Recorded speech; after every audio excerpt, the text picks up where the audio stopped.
everybody. Welcome to Let's Talk Football. My name is John Halpin, alongside our first guest of the 2023 season, Jonathan Scott Gunther. Welcome to the podcast, brother. How you doing?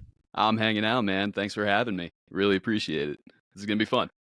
Oh, it's going to be a great time. So, for those of you who don't know, Gunther's one of our brothers. He's out there in Indiana, and he is repping all the belts, and he's a hockey fan too. But we got him here. We integrated him into football, and here he is ready to talk football. So, Gunny, are you ready to talk some football?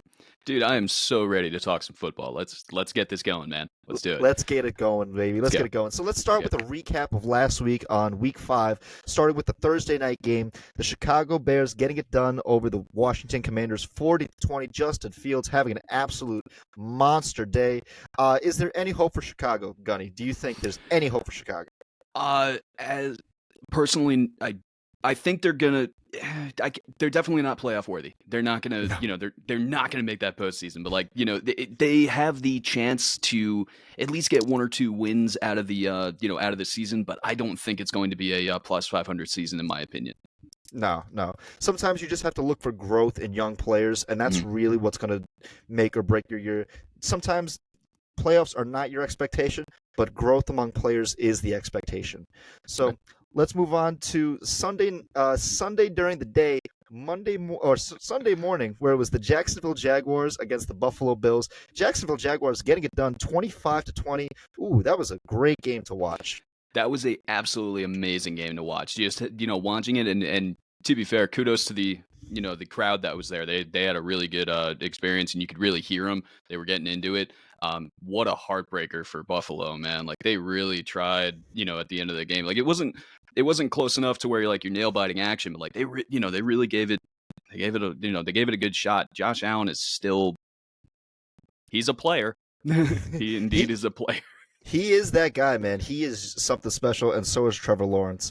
But let's move on to the 1 o'clock games, starting with an absolute ass-whooping by the New Orleans Saints against the New England Patriots, 34-0. The Patriots have only scored 3 points within the last 2 weeks. My God. Is Belichick done? Is Belichick done? I think Belichick is still trying, and keep in mind, it's been a couple of years since Brady has been a New England Patriot and Gronkowski and all that. Like, they had an all-star lineup during those years, and I think with him, it's more so of I think he's really trying to adapt to the new players that he has. But I think overall, Belichick as a coach, I don't think he's on the way out necessarily, or if he's, washed up or anything. The guy's still got the mind for it. However, he's really got to get more familiar, and keep in mind this is coming from a hockey fan, so he's got to get with his players. He's got to figure out, okay, what's your strengths, what's your weaknesses, and go from there. Which I'm sure he already he already has. Guy's won how many Super Bowls? He has 8 in total, 2 with the Giants back as a defensive coordinator, and then 6 with the Patriots. See, that's what I'm saying. The guys can get it done. He's just got to figure it out with this team. But as a New York, born and raised, seeing anything bad happen to the Patriots makes me very happy. It makes anytime anything bad happens with the Patriots, it's a good thing to see. So I agree. Kudos to the Saints. Absolutely. Let's move on to your Indianapolis Colts, and I say your because you're residing in Indiana. Yeah. Getting it done over the Tennessee Titans, 23-16. We're going to talk a little bit more about the Colts' upcoming game this week, but give me your brief thoughts on that game. So that game, and I'm sure somebody from work will hear about this at some point because I work with a couple football fans, and I'll be sharing this. I was watching this while I was, or I had it on in the background while I was at work, and I was just casually watching while I was doing my thing, and watching that game reminded me that the Colts have potential.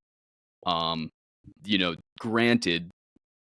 Aside from losing Richardson, honestly, through towards the end of the game, they really had a good job with Minshew and things like that. So I think they really picked it back up.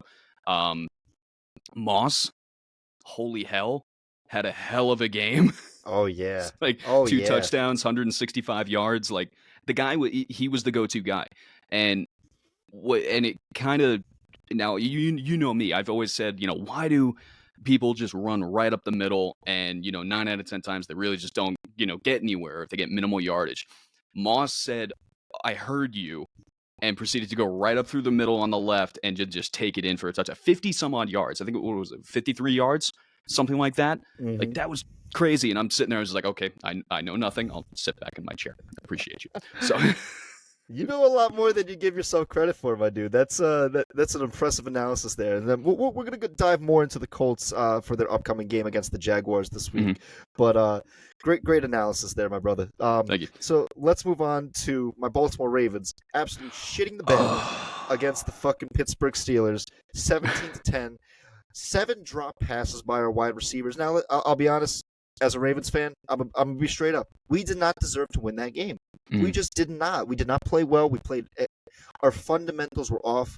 We couldn't block for Lamar. Lamar was dropping it right into the receiver's hands, and they just couldn't get it. Zay Flowers dropped a couple big passes, man. I like Zay Flowers, but man, he dropped some important passes. OBJ first game back, he looked like it was his first game back. It didn't look that impressive. But shout out to the Steelers, man. I told you, man. Like Palma and I thought that the Ravens were gonna win big, but I was like, I don't count them out, man. Right now, the Steelers lead the AFC North at 3-2 with the tiebreaker over us, so they're still alive, man. They're still alive. It definitely was a heartbreaker, as you put it. Especially because last week I picked the Ravens over the Steelers. Well. To quote my dad, cocksucker. Indeed. Let's move on to the Detroit Lions and the Carolina Panthers, the battle of the big cats. And it was just the one big cat against a kitten. Detroit getting it done 42-24. An absolute smacking by the Lions. I'm telling you, man, Lions are going to the playoffs this year. I still disagree with you. Only by their track record. And holy hell, that game that they played, man, it was amazing. It was great. They really showed that they're a contending team, but I think they're still going to choke. I genuinely, and it's not because we have a bet going on about this. It's because from past seasons, and since you guys really got me into football and things like that, past seasons, Detroit has always been, it's the team that's going to lose on Thanksgiving. And then they're going to have a losing season. A couple years ago, they had a really bad season. And then, if they turn it around, good for them. I'm totally down with that. But judging by the track record, I don't expect anything special. Fair enough, man. We still got that $50 bet on the line, so I'm not biased or anything, no. No, neither am I. But let's move on to the South, where Atlanta got the win over the Houston Texans, 21-19, making the comeback too. Atlanta, they are a good home team right now. Like Desmond Ridder and Bijan Robinson, they are getting it done. Arthur Smith knows how to coach some young players, and they are absolutely impressive for a very young team. Totally agree, man. The and like you said, the home, having it, doing great at home. Home field advantage is a real thing. If you've got your hometown crowd behind you and they're, hooting and hollering about it and going nuts for you, it's going to give you that extra energy. Regardless of sport, it's going to help you. And to see Atlanta really get into that and feed off of it and get themselves at a good, they're doing great. It's a good start. So, kudos to them and keep it up, home field. It's not going to last forever.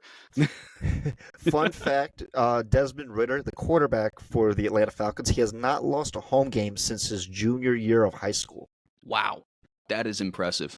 I give him all the credit in the world for that one. Oh, yeah. So, Atlanta, keep doing your thing, man. But let's move on to Miami. The Miami Dolphins getting a big win over the New York Giants, 31-16. Man, how fast did Miami look on the field? They looked absolutely fast as lightning, man. They were moving. They had great. Holy hell! Miami's been on a tirade lately. Honestly, ever since that big blowout that they had, I think it was the Broncos, right? Yep. Ever since that, their momentum is just carrying, and they might have a hiccup every now and again, but. They're going. I see them as a playoff contending team.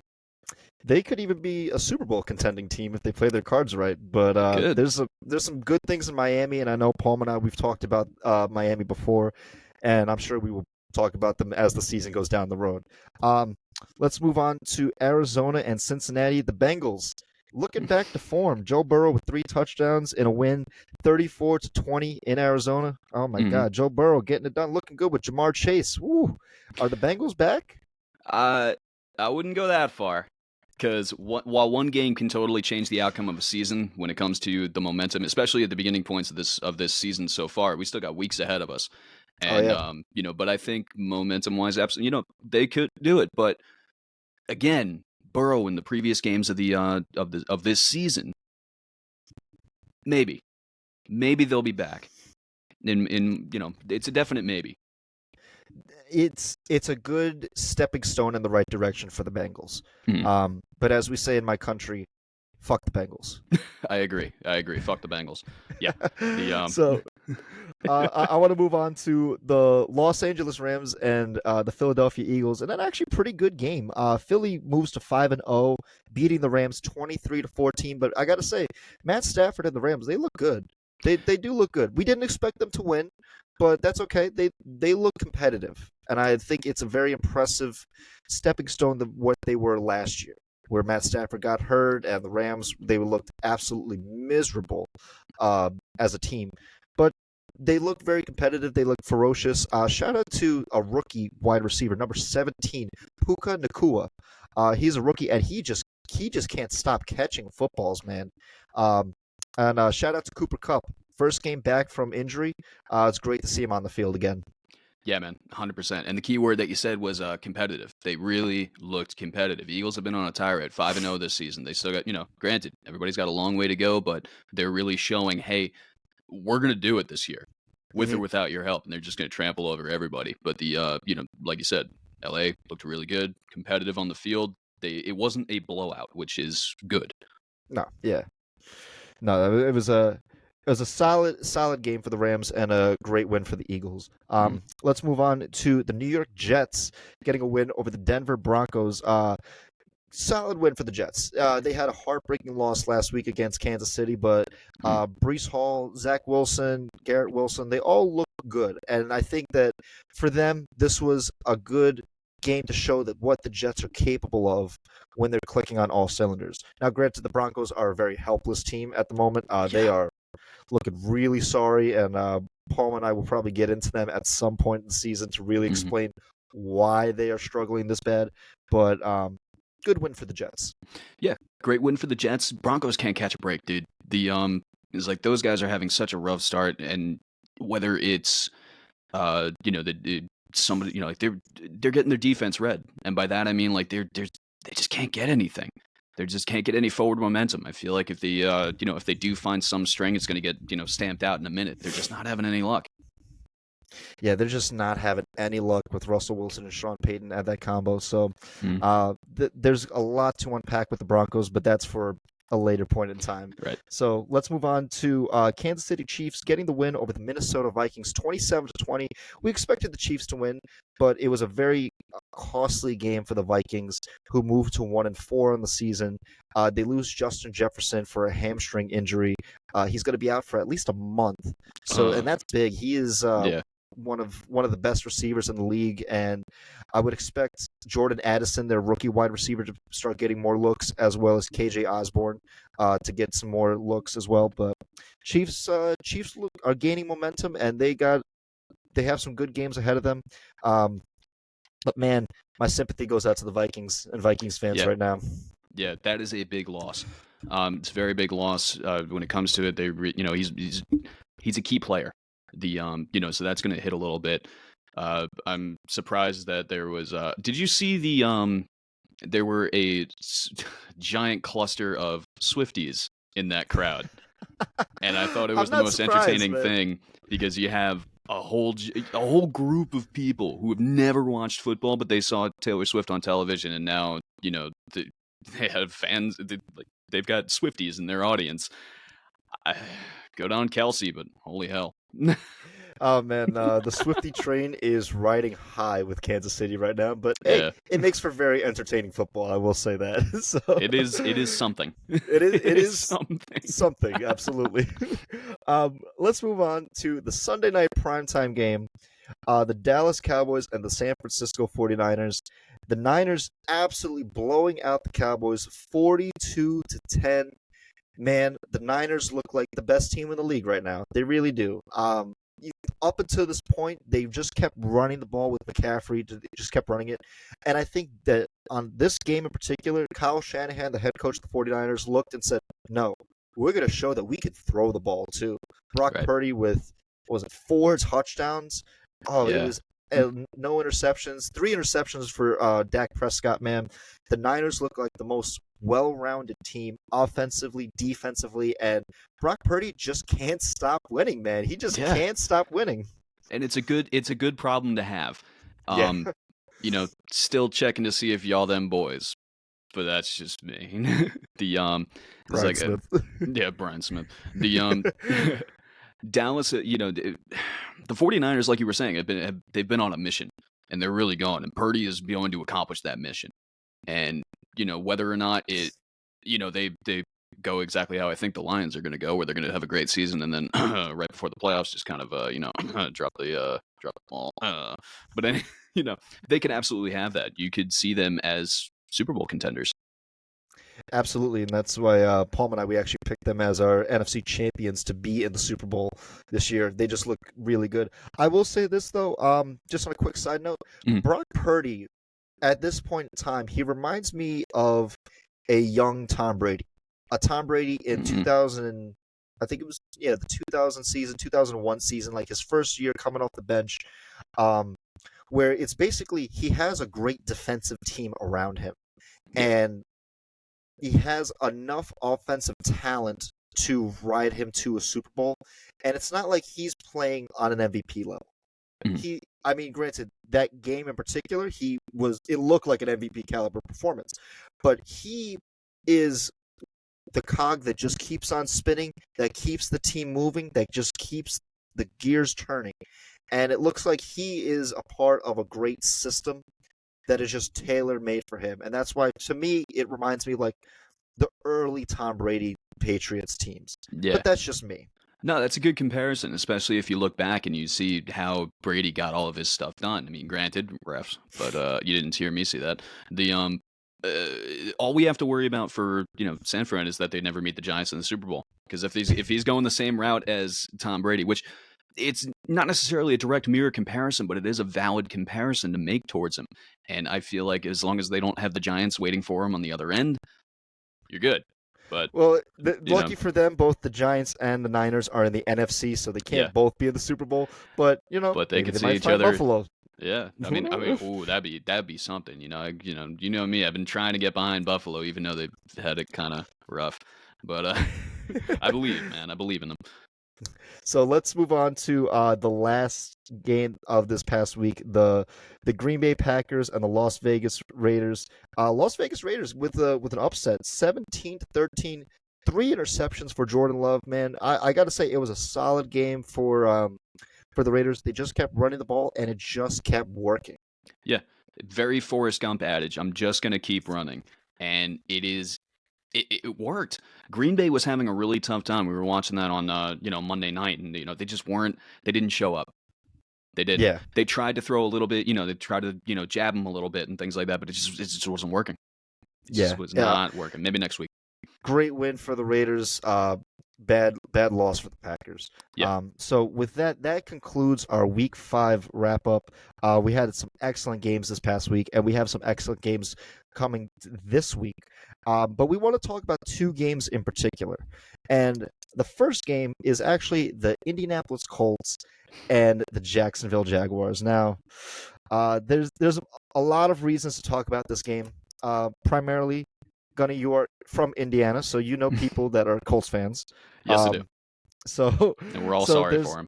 There's a lot to talk about. Also, I want to give a shout out to your brother, who's a Jags fan. So he's got a lot of emotional investment in this game as well. Agreed. But I just want to say, divisional games are funny. Anything can really happen during divisional games, and we've seen that before. The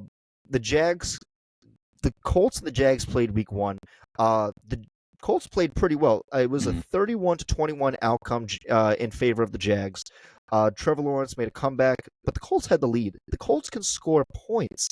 There was just some difference in the game where it's like Jags had a little bit more yardage. Total yardage 342 to 280 for the Colts. Mhm. They passed the ball a little bit more, to 237 to 215. But the big number here is the disparage in rushing yards. They had the Jags ran for 105 yards compared to the Colts 65 yards.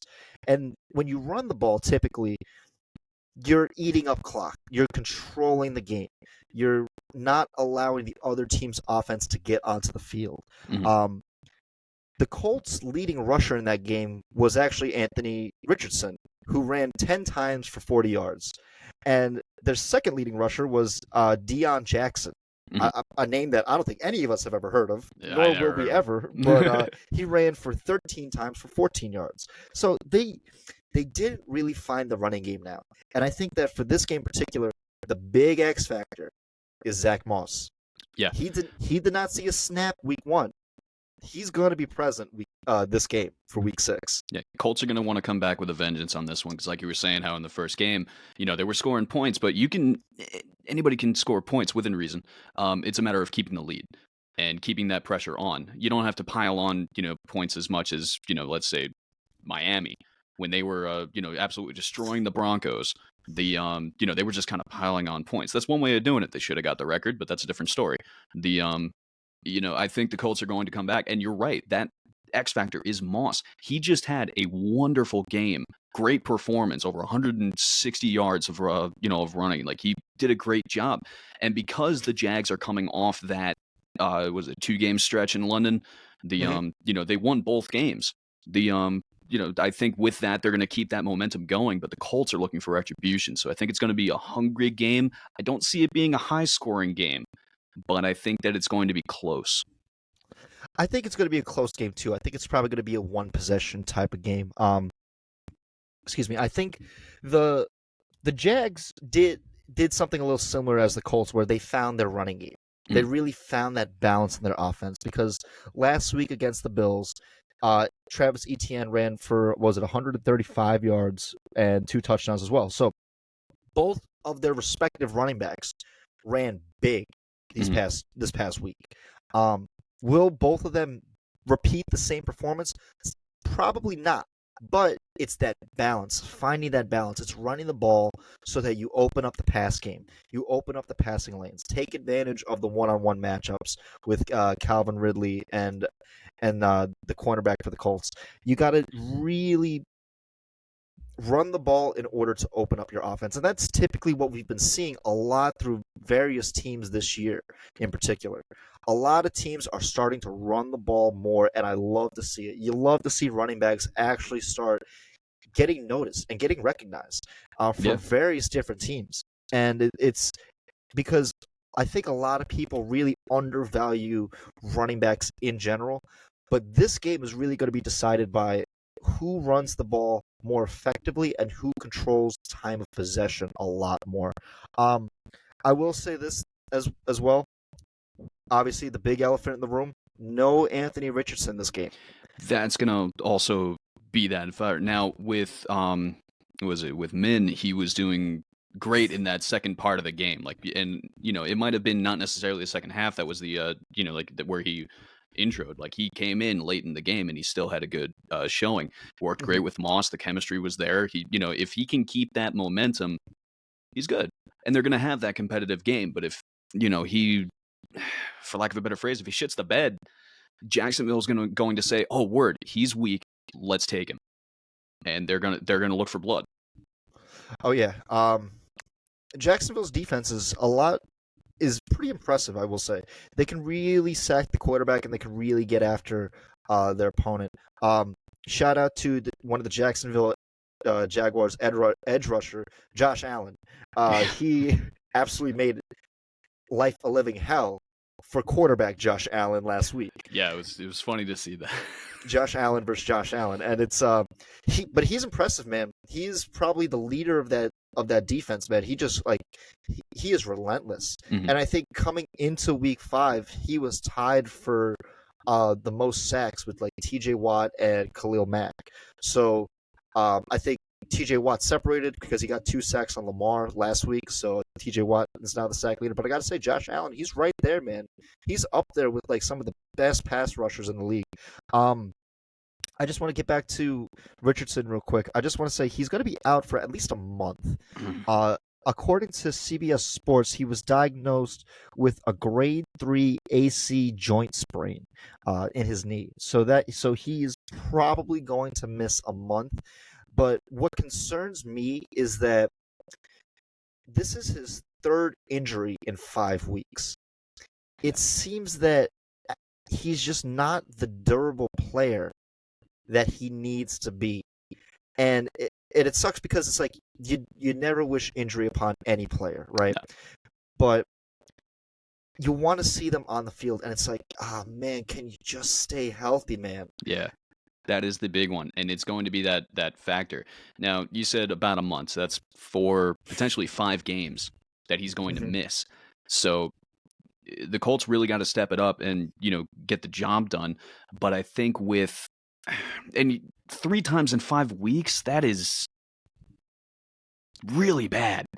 If you're having an injury-prone season, that's one thing. Like if nothing's just working, but you gotta figure it out. You gotta try to stay healthy. This is a contact sport.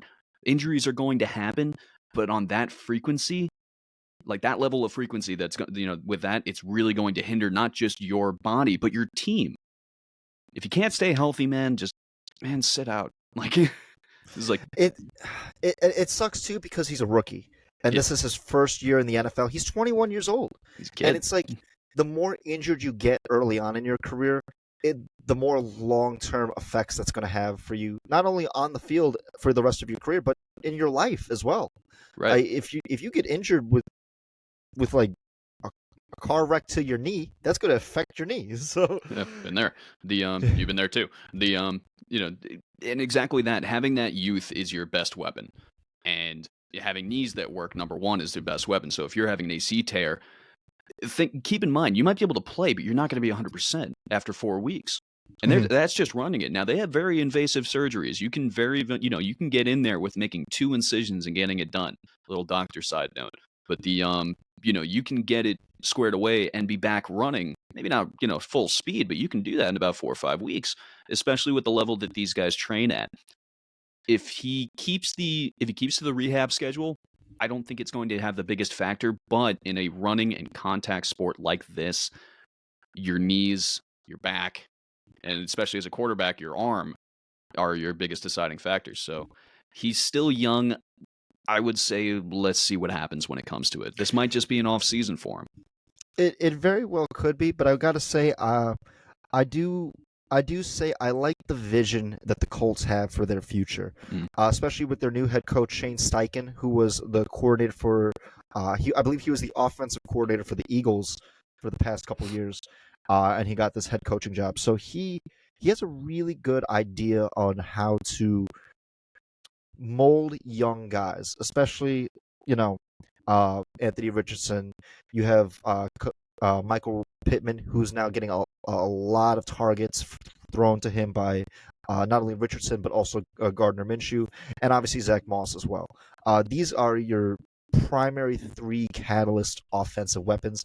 And in every game, the Colts have been able to just score points, man. The Colts beat my Ravens week 3.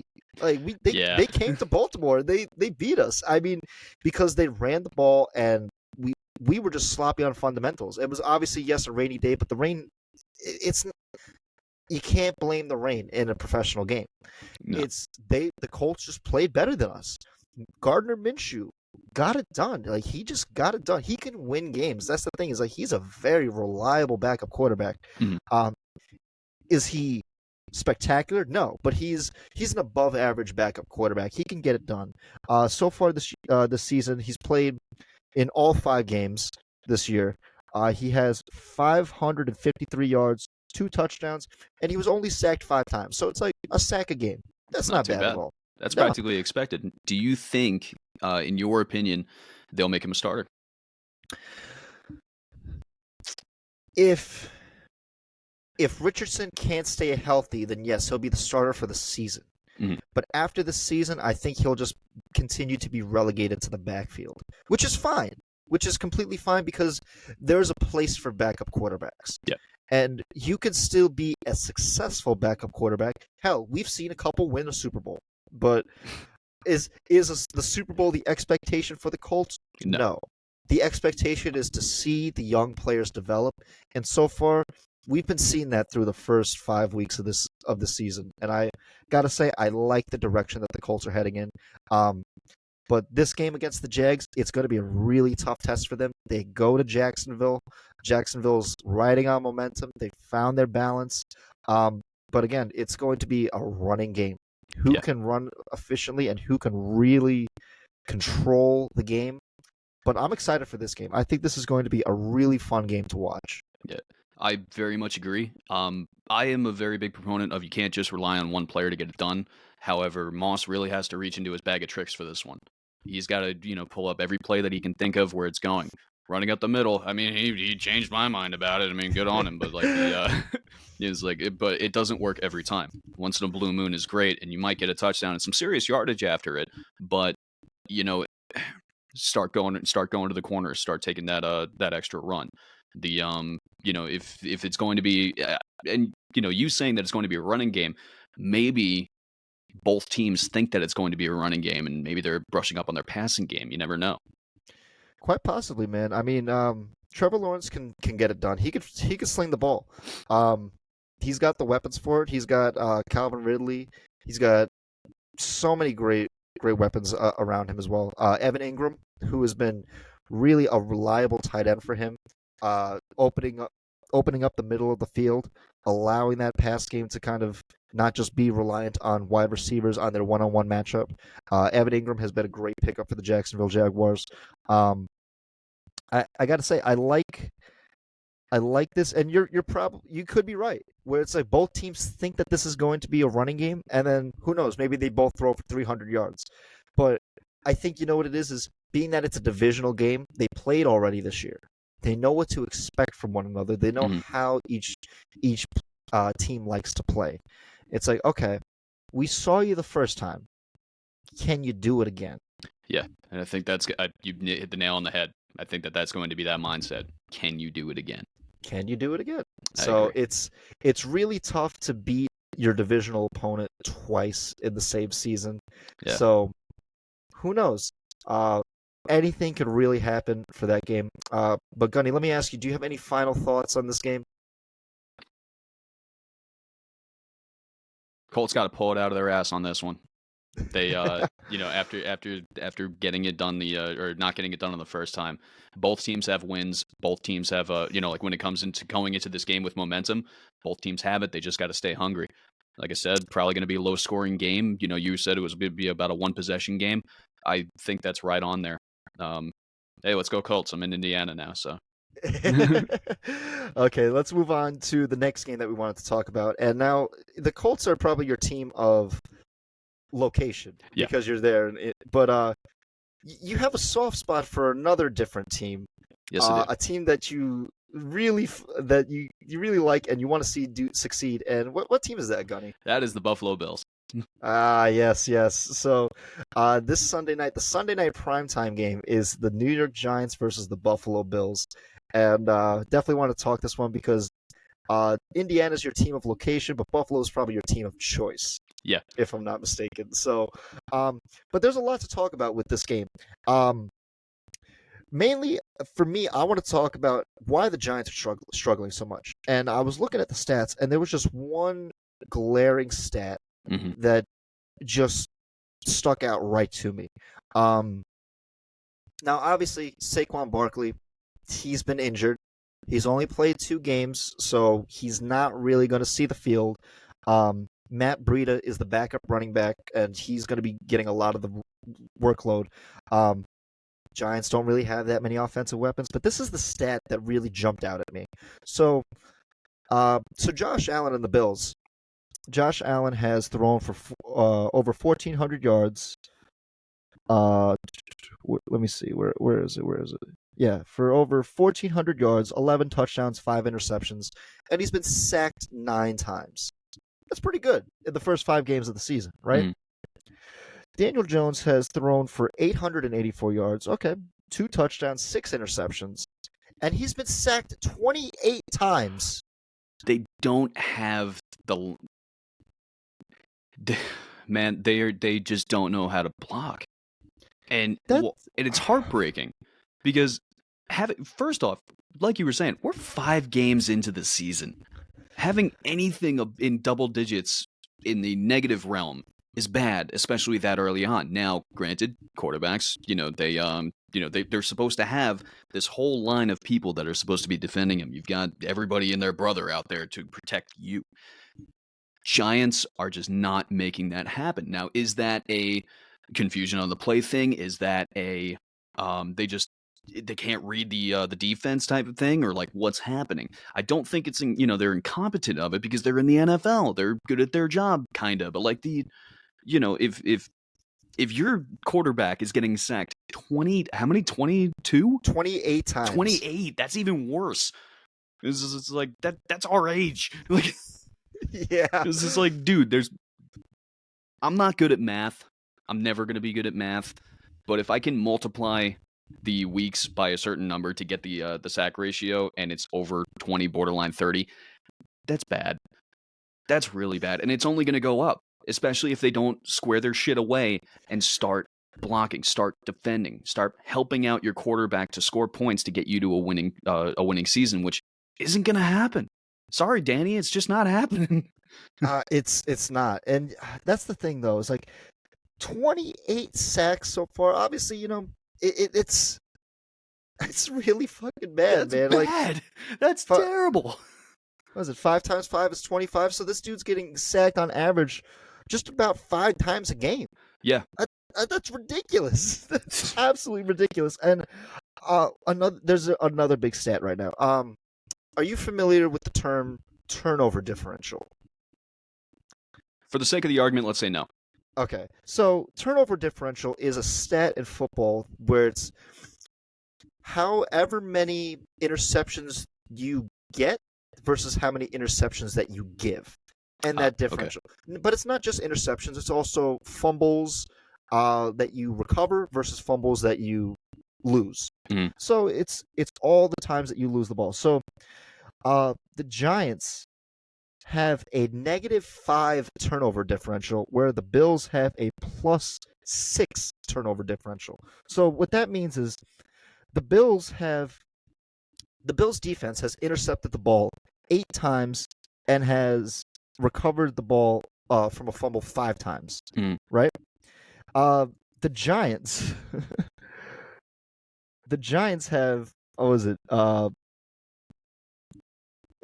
that's 6. Their Giants defense only has 2 interceptions and 1 fumble recovery.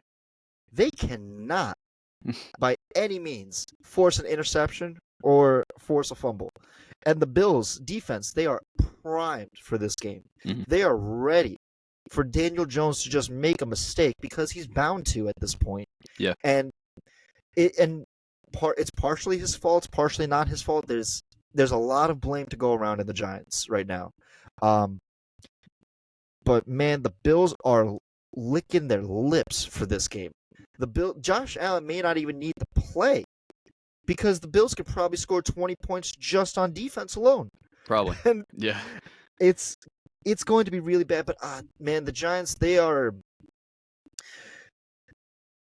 I don't know what they did in the offseason because I feel like they never made any moves that improved them as a team. At least the Bills, they really tried to. They signed extensions for a lot of core guys. And obviously, you got Josh Allen, you got Stephon Diggs, you got James Cook, you got Devin Singletary, you got Devin Singletary left if I'm not mistaken, but you have all this great talent around you, both on offense and defense. For the Giants, I don't know what they did to be a better team.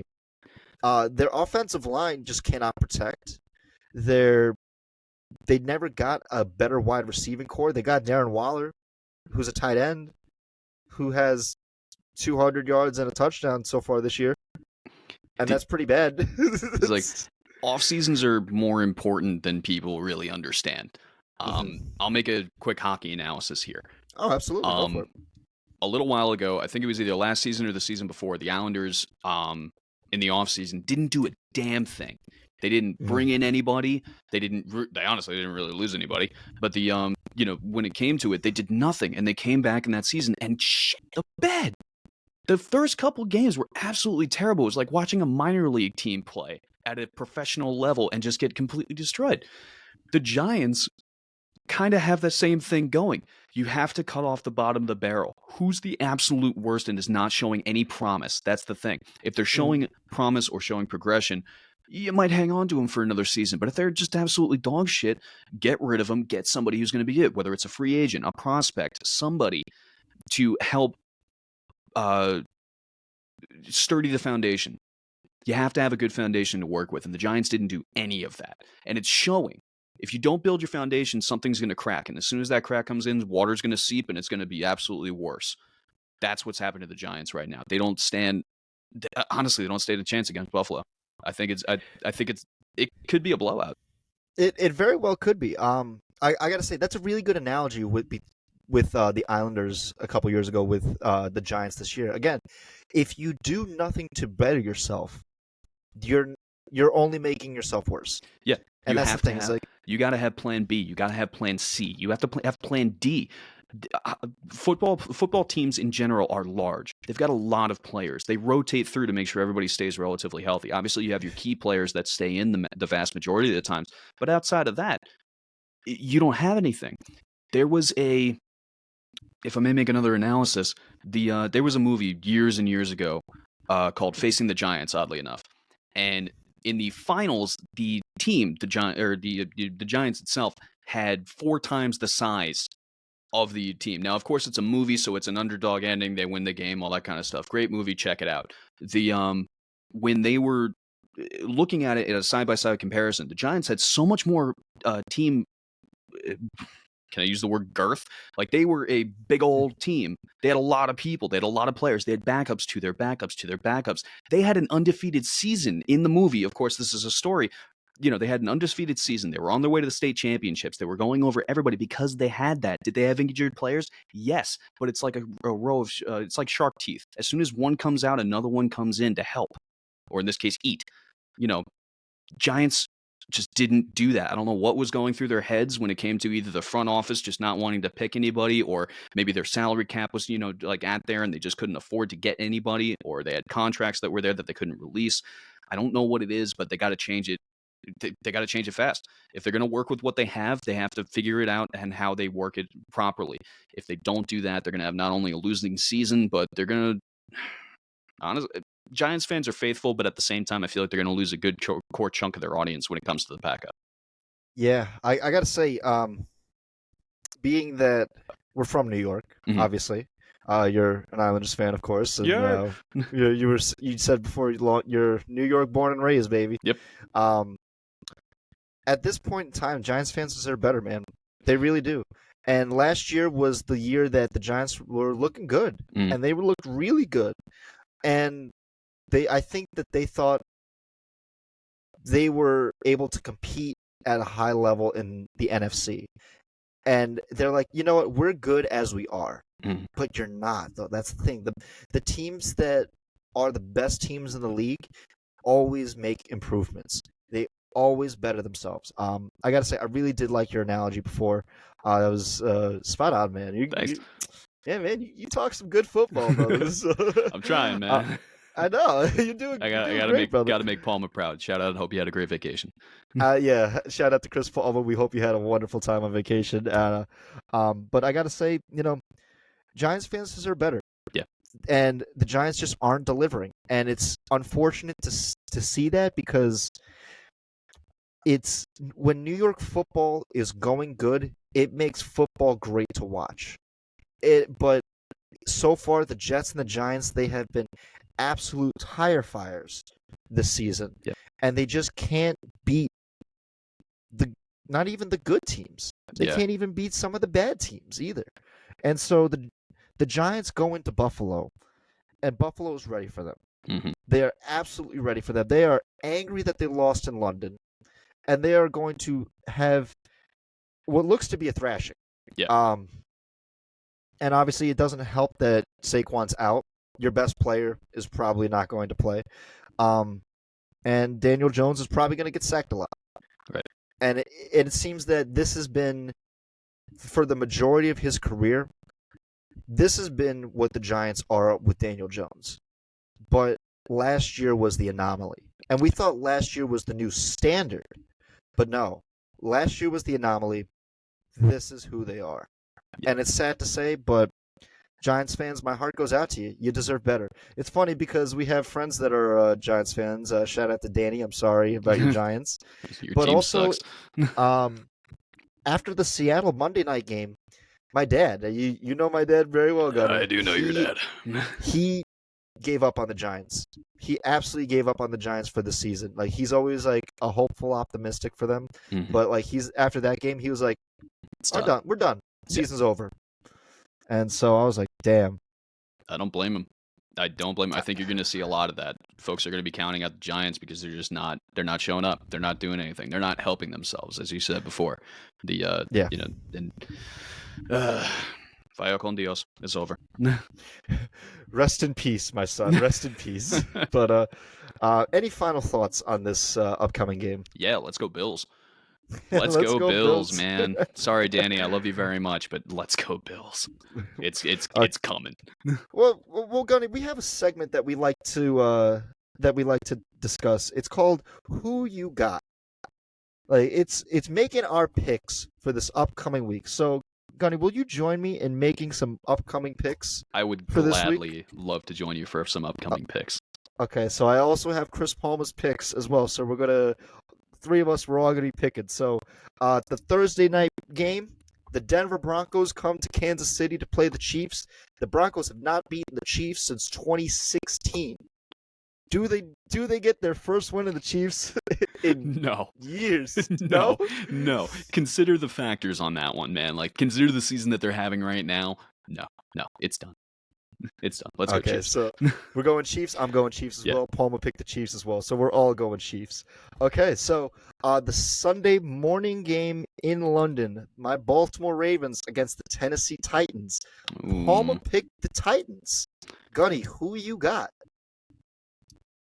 I'm gonna say the Ravens just because the Colts beat the Titans last week. So let's go Ravens, dude. Let's go Ravens, baby. I'll do it. I'll do it for you. I appreciate you, my son. We need this win. We do need this win. So if we don't, then I'm gonna hear it from Palma on the way back. So probably. Yeah. So let's move on to the Miami Dolphins against the Carolina Panthers. Palma picked the Dolphins. Gunny, who you got? I'm gonna say Dolphins. Dolphins are hitting different this year. So let's go. Let's go Dolphins. I'm with you on that as well. The New Orleans Saints versus the Houston Texans. Palma picked the Houston Texans. I'm picking the Houston Texans. Gunny, who you got? It's a good question. Saints really delivered last week, so I'm going to go with them. I respect it, man. I respect it. Hey, Saints with Alvin Kamara, they're looking good. They're putting points up on the board, I got to say. Yep. So, shout out to the Saints. Let's move on to the Washington Commanders against the Atlanta Falcons. Gunny, who you got? The referees. The referees. I'll say... Yeah, just for laughs, I'm going to say Washington. Okay, I respect it. Palma is going Atlanta, and I'm going Atlanta as well. Atlanta just looks like a great home team, man. They just know how to get it done at home. Yeah. It might be a big upset, because we were talking about this a little while ago when it came to like home games and things like that. Home field advantage is a real thing, but it could be an upset, maybe. I feel like I'm being the odd man out here on some of these picks. Some of them, but that's the fun of it, man, because you get bragging rights of. There's no money on this, right? I'm kind of poor. There's no money on this. Don't worry. We just pick straight up, no spreads. Oh, thank God. I was looking at betting odds for the Giants game. Oh God! Don't even look at that shit. Dude. We'll get to the Giants, but let's go to the first game that we talked about. Your Colts against the Jags. Palma's taking the Jags. Gunny, who you got? Realistically speaking, I should be picking the Jags as well. However, because I am in the state, let's go Colts. I gotta say, this is gonna be a fun game to watch, and I actually do want to watch this game. I'm gonna take the safe pick. I'm gonna take the Jags, but I think this is gonna be a very competitive game, and I'm Yeah. really excited to watch this one. Um, let's move on to Cincinnati against the Seattle Seahawks. Uh, Palma took the Seattle Seahawks against Cincinnati and Joe Burrow. I'm going to take Cincinnati. I think that game against Arizona got them back to form. Now they've come home. Jamar Chase, Joe Burrow, they're all looking pretty good. Gunny, who you got on this one? I'm going to say the Bengals as well. I respect it. Okay, so we got 2, 1, and 4 teams. The Minnesota Vikings versus the Chicago Bears. Man, both teams. This is going to be a very telling game for whoever loses this game. But Gunny, who you got on this one? Bears. You going Bears? Yeah. I respect it. My boss is a Bears fan, so I feel like if I don't pick them, I'm in trouble. So I'm going to be. Palma took the Bears as well. I'm going to be the lone wolf. I'm going to go with the Minnesota Vikings on this one. Right on. I just think that the Vikings are better than their team, and despite that Justin Jefferson injury, I don't know. I still think they have a very capable offense. But the Bears, they were very impressive last week against the Commanders. Right. I will say. So let's move on to the San Francisco 49ers versus the Cleveland Browns. The Cleveland Browns come off a bye week. Palma's taking the Niners. I'm taking the Niners. Are you taking the Niners? Yeah, I'll take the Niners. You're taking the Niners. Niners. There's no way the Browns are going to beat that streak. So. Yeah, I know. So let's move on to New England versus Las Vegas. Now, Josh McDaniels, the head coach for Las Vegas, was actually the offensive coordinator for Bill Belichick for years. So it's master versus apprentice, and the master's been struggling. Gunny, who you got? Vegas, man. You're going Vegas? Yeah, absolutely. No doubt about it. I respect it. I'm going to go Lone Wolf Patriots on this one. I just think that, I don't know, Master Apprentice, I got to go with the Master. Even though they've been struggling. Mm-hmm. Struggling. But I think if New England loses this one, oh, there's going to be trouble in New England, man. Yeah. There's going to be trouble in paradise. So that's New England, Vegas. Let's move on to Detroit and Tampa Bay. The Lions go to Tampa Bay to play Baker Mayfield. Gunny, who you got? Tampa, because I really need that $50. So it very well could happen, man. The shake and bake, baby, shake and bake. Yeah. I'm gonna go with the Lions. Palmer's gonna go with the Lions. Bruh. And I know Ed Stella's gonna go with the Lions. So I don't like you, Ed Stella.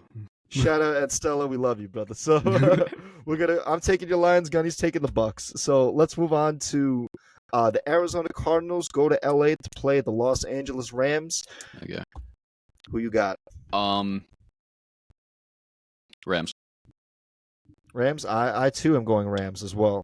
And Palma is going Rams as well, so we are all in unison on that part. So we have the Philadelphia Eagles against the New York Jets. Oh, come on. Eagles. Eagles, get out of here with that. I know. Jets couldn't buy a win. Let's go Eagles. Yeah.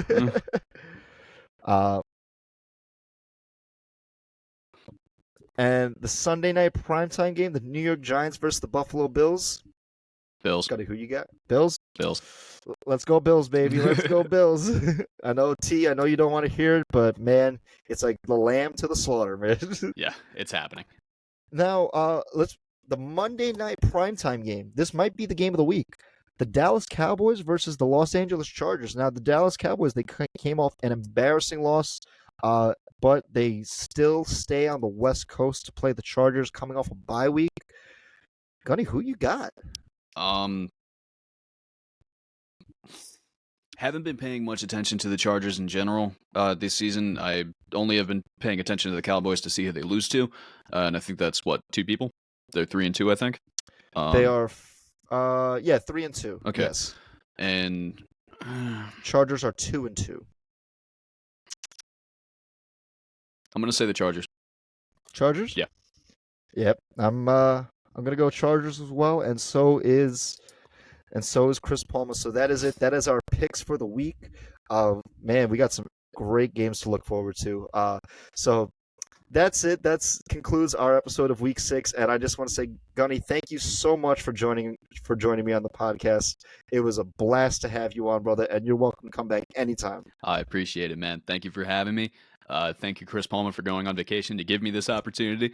But I, can't wait to have you back, man. Can't wait to be listening again. I know, yeah. So, Palma, we can't wait to have you back. We got plenty of football to talk about when you come back next week. So, until then, if you enjoyed this video, please give us a like, comment, subscribe.